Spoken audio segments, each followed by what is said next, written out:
Hey everyone, welcome to Easy Pharma. तो guys आज यहाँ पे हम देखने वाले एंटीटूसिव एजेंट्स। अब देखिए एंटीटूसिव एजेंट्स हमारे क्या होते हैं, इनको फुल डिटेल में यहाँ पे हम डिस्कस करने वाले हैं। तो जैसे सब्जेक्ट हमारे यहाँ चल रहा है फार्माकोलॉजी डिफार्मा सेकंड ईयर का अकॉर्डिंग टू न्यू सिलेबस। तो यूनिट चल रही है हमारे यहाँ पे 7 drug acting on respiratory system. तो इसके अंदर 2 वीडियो लेक्चर पहले हम डिस्कस कर चुके हैं। जैसे फर्स्ट हमने यहाँ पे डिस्कस किया था ब्रोंकोडायलेटर, सेकंड हमने डिस्कस किया था यहाँ पे एक्सपेक्टोरेंट्स। तो इन दोनों वीडियो लेक्चर की लिंक आपको डिस्क्रिप्शन बॉक्स में मिल जाएगी, यहाँ से आप इनको इजिली वॉच कर सकते हैं। तो आज यहाँ पे हम देखने वाले एंटीटूसिव एजेंट्स। तो चलिए इनको डिटेल में यहाँ पे हम डिस्कस कर लेते हैं। आप देखिए एक तरह से हमारे जो एंटीटूसिव एजेंट्स होते हैं इनको हिंदी में हम कहते हैं खांसी रोधी कारक। एक तरह से खांसी रोधी कारक, तो सीधा हम कह सकते हैं खांसी को यानी कफ को ट्रीटमेंट करने में इनका हम यूज करते हैं। आप देखिए यहाँ पे बिल्कुल 2 लाइन्स हम कहना चाहें एंटीटूसिव एजेंट्स को, यानी इसको डिफाइन करना चाहें तो किस तरह से कर सकते हैं। तो सीधा सीधा हम कह सकते हैं एंटीटूसिव एजेंट्स हमारे ऐसे एजेंट या सब्सटेंस एक तरह से हमारी क्या होती है, ड्रग होती है कफ को ट्रीट करने के लिए। तो एक तरह से किस तरह से ट्रीट कर रहे हैं हम खांसी को, तो देखिए हम एक्सपेक्टोरेंट में यहाँ पे ट्रीट कर रहे थे, यहाँ पे एंटीटूसिव में भी कर रहे हैं। तो एक्सपेक्टोरेंट वाला लेक्चर आप पहले देखिए, जिससे आपको थोड़ा सा और भी अच्छी तरीके से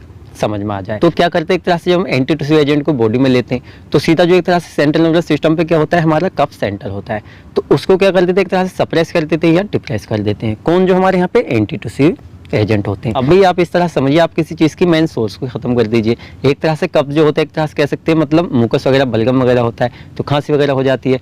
तो इस तरीके से मतलब उसके लिए रेस्पॉन्सिबल कौन है, जो कफ सेंटर है। हम यहाँ पे क्या करेंगे, कफ सेंटर को सप्रेस कर देंगे, वहां से एक तरह से वो दिक्कत होगी नहीं, खांसी वगैरह मतलब वहाँ पे ट्रीट हो जाएगी। यहाँ पे 2 चीजें ध्यान में रखने वाली है। एक तो एक हमारे जो एंटीटूसिव एजेंट्स होते हैं कफ सेंटर को एक तरह से सप्रेस करते हैं, डिप्रेस करते हैं।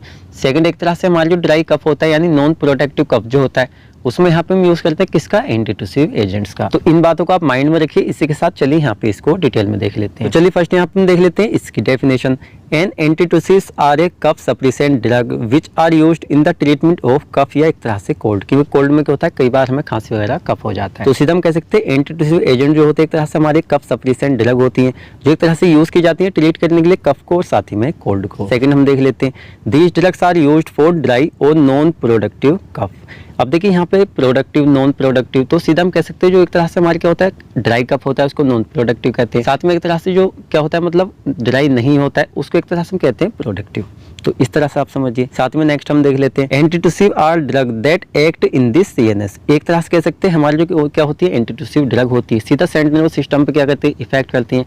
जहाँ पे जो हमारा कफ सेंटर होता है तो उसको क्या करते हैं, एक तरह से डिप्रेस कर देती है, एक तरह से सप्रेस कर देती हैं। आई थिंक आपको समझ में आया होगा एक तरह से एंटीटूसिव एजेंट्स हमारे क्या होते हैं। इसके बाद आपको कोई डाउट तो आपसे कमेंट सेक्शन में पूछ लीजिए। नेक्स्ट हम देख लेते हैं यहाँ पे इसका क्लासिफिकेशन।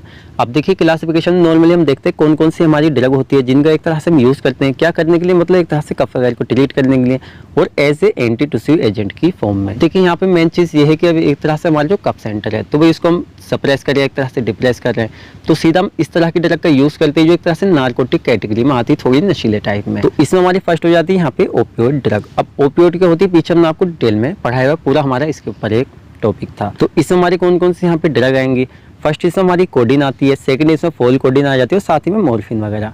अब मॉर्फिन हमारी क्या होती है, इसका फार्माकोलॉजिकल एक्शन वगैरह पीछे कोई किसी कैटेगरी में आई थिंक हमने आपको इसको पढ़ाया हुआ है तो आपको यहाँ पे पता भी होगा। एंड इसमें सेकंड हम देख लेते हैं नॉन ओपियोइड्स। तो नॉन ओपियोइड में हमारी कौन कौन सी यहाँ पे ड्रग आएंगी, फर्स्ट हमारे यहाँ पे आ जाएगी क्लोफेंडियानोल, सेकंड हमारी आ जाएगी यहाँ पे नोस्केपाइन और थर्ड यहाँ पे हमारे आ जाएगी डिएस्ट्रोमीड। तो एक तरह से हमारी कुछ ड्रग है जो यहाँ पे नॉन ओपियोइड कैटेगरी में यहाँ पे आती हैं। हम देख लेते हैं इसी के अंदर एंटी हिस्टामाइंस। एक तरह से हमारी जो एंटी हिस्टामाइन ड्रग होती है इनका भी यहाँ पे यूज करते हैं एज ए मतलब एंटीटूसिव एजेंट के रूप में। फर्स्ट हमारे आ जाएंगे यहाँ पे प्रोमेथाजिन। अब देखिए प्रोमेथाजिन हमारी क्या होती है, नॉर्मली आपने इसके बारे में सुना भी होगा, इसको बच्चों वगैरह को नॉर्मल क्या होता है इसको दिया जाता है। साथ में डाइफिन हाइड्रेमाइन और साथ यहाँ पे थर्ड आ जाती है क्लोरफिनेमाइन। तो ये एक तरह से हमारी आती है यहाँ पे मतलब थर्ड कैटेगरी में एंटी हिस्टामाइंस में। चलिए अब यहाँ पे हम देख लेते हैं इसका फार्माकोलॉजिकल एक्शन। एक तरह से फार्माकोलॉजिकल एक्शन के अंदर हम देखेंगे हमारे जो एंटीटूसिव एजेंट्स हैं ये किस तरह से वर्क कर रहे हैं, एक तरह से मतलब कफ वगैरह को कैसे ये ट्रीट कर रहे हैं।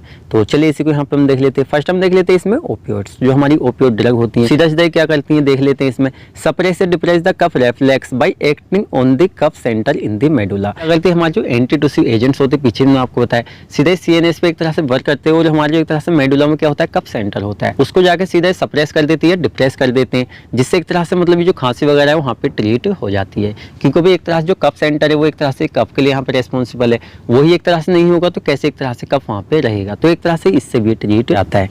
इसके अंदर हमारी फर्स्ट ड्रग आती है यहाँ पे कोडीन। तो देखिए कोडिन यहाँ पे क्या करती है, फर्स्ट क्या कर देती है, एक तरह से सप्रेस कर देती है यहाँ पे कफ को 4-6 आवर, यानी एक तरह से हमारा जो कोडिन वगैरह है इसको अगर हम लेते हैं एज ए एंटीटूसिव ड्रग के रूप में तो एक तरह से 6 घंटे के लिए हमारी ये इफेक्टिव होती है, यानी एक तरह से कफ सेंटर को यहाँ पे ये सप्रेस करती है। इसमें नेक्स्ट हम देख लेते हैं, it can reduce mucus production and increase mucociliary clearance.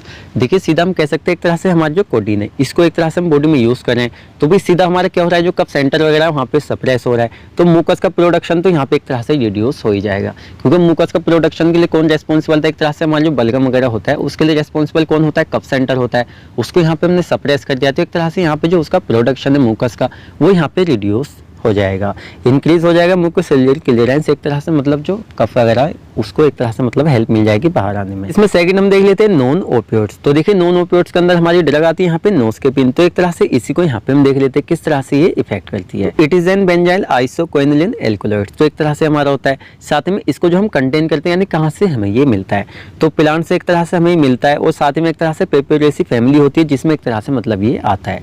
तो ये तो एक तरह से आपने फार्माकोलॉजी में यहाँ पे फार्माकोग्नोसी में डिफार्म फर्स्ट ईयर में आपने अच्छे से पढ़ा होगा, फैमिली वगैरह हमारी क्या होती है, कौन से प्लांट हमारी कौन सी मतलब फैमिली में आती हैं। इसके अंदर और हम देख लेते हैं, this agent is primary used for the antitussive effect. एक तरह से हम कह सकते हैं हमारे जो यहाँ पे ड्रग है कौन सी हमारी नोस्केपाइन हम देख रहे हैं, तो एक तरह से प्राइमरी जो इस तरीके से इसका यूज किया जाता है किसके लिए किया जाता है, एंटीटूसिव इफेक्ट के लिए। एक तरह से एंटीटूसिव इफेक्ट किस तरह से देता है, जो हमारा कफ सेंटर वगैरह उसको सप्रेस वगैरह करेंगे, ये एक तरह से हमारा जो मुकस का प्रोडक्शन है उसको एक तरह से रिड्यूस करेंगे, इस तरीके से एक तरह से मतलब कफ में ये इफेक्टिव होते हैं। साथ में देखिए क्या होता है, कफ में तो यूज किया जा रहा है और एक तरह से एंटी कैंसर एक्टिविटी भी यहाँ पे देखने को मिलती है, किसके अंदर, नोस्केपाइन के अंदर। नॉर्मल क्या होता है, हमारी कोई जैसे एक ड्रग है, पर्टिकुलर ड्रग है तो एक बीमारी में तो यूज की जा रही है, लेकिन अदर हमारी जो डिसीज होती है उसमें भी एक तरह से इफेक्टिव वो देखी जाती है। नेक्स्ट हम देख लेते हैं इसकी डोज, यानी कितनी खुराक में एक तरह से इसको लिया जाता है। आप देखिए किस तरह की आपकी कंडीशन है, उस हिसाब से क्या वेट है आपका, बॉडी वेट वगैरह है, उसके हिसाब से डोजेज चेंज आपकी हो सकती है। इसमें फर्स्ट हमारे जैसे यहाँ पे कोडिन होती है, तो कोडिन को यहाँ पे 15 से 30 यानी 15 से 30 mg TDS दिन में 3 बार लिया जाता है। साथ में नोस्केपिन जो होता है इसको 15 से 30 mg दिन में 3 बार। यहाँ पे फोल कोडिन जो होता है यहाँ पे 10 to 15 mg यहाँ पे BD दिन में 2 बार। साथ में यहाँ पे क्लोफेंडिनोल जो होता है हमारा इसको 10 से 20 mg यानी 10 to 20 mg TDS यानी दिन में 3 बार। तो इतना एक तरह से इसको दिया जाता है। अब देख लेते हैं हम इसमें इसकी इंडिकेशन। इंडिकेशन का मतलब होता है किस तरह से और कहाँ कहाँ पे यूज की जा रही है हमारी एंटीटूसिव एजेंट, जिनको यहाँ पे हम स्टडी कर रहे हैं। तो देखिए एक तो एक तरह से ड्राई कफ हमारा कौन सा होता है, जो एक तरह से नॉन प्रोडक्टिव होता है उसमें यूज किया जाता है।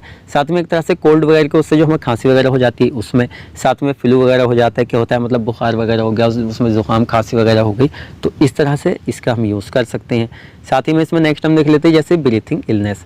अब देखिए क्या होता है, नॉर्मल जब खांसी वगैरह होती है तो सीधा बलगम वगैरह जम जाता है हमारे को, ट्रेके वगैरह होती है उसमें, तो सीधा क्या होता है मतलब रेस्पिरेशन में भी हमें डिफिकल्टीज वगैरह आ जाती हैं। तो यहाँ पे क्या होता है ब्रीथिंग इलनेस वगैरह आ जाती है, तो उसमें भी एक तरह से मतलब ये यूज़ की जाती है। साथ ही में नेक्स्ट हम देख लेते हैं इसके कॉन्ट्रा इंडिकेशन। तो कॉन्ट्रा इंडिकेशन का मतलब ये होता है मतलब कुछ ऐसी कंडीशन हमारी बॉडी में पहले से है जिसमें हम एंटीटूसिव एजेंट का मतलब यूज़ नहीं कर सकते, क्योंकि हमारी क्या होती है हार्मफुल वहाँ पे हो सकती है, नुकसान हमें दे सकती हैं। वो जैसे अस्थमा है तो उसमें एक तरह से हम इसको यूज़ नहीं कर सकते हैं। साथ में COPD में यूज़ नहीं कर सकते। साथ में हेड इंजरी यानी सर वगैरह में इंजरी वगैरह होगी जब, साथ में एक तरह से मतलब प्रेगनेंसी वगैरह होती है और हाइपर सेंसिटिविटी, ये 2 चीज़ें ऐसी है, सॉरी यहाँ पे 2 पॉइंट ऐसे हैं जो आप हर एक कैटेगरी में इंक्लूड कर सकते हैं। क्या होता है मोस्टली एक तरह से हमारे देखे ही जाते हैं। चलिए हमारे टॉपिक जो यहाँ पे कंप्लीट हो जाता है। अब इसकी डेफिनेशन हमने हिंदी प्लस इंग्लिश में लिखी हुई है, जो बच्चे इंटरेस्टेड है वो यहाँ पे इसको लिख सकते हैं। अब आपको पूरा वीडियो लेक्चर कैसे लगा हमें कमेंट करके बताएं। आपको अच्छा लगा है तो वीडियो को लाइक करें, अपने फ्रेंड्स साथ शेयर करें, एंड आप हमारे चैनल पर नए हैं तो चैनल को सब्सक्राइब करें। तो मिलते हैं जल्दी ही आपसे नेक्स्ट वीडियो लेक्चर में।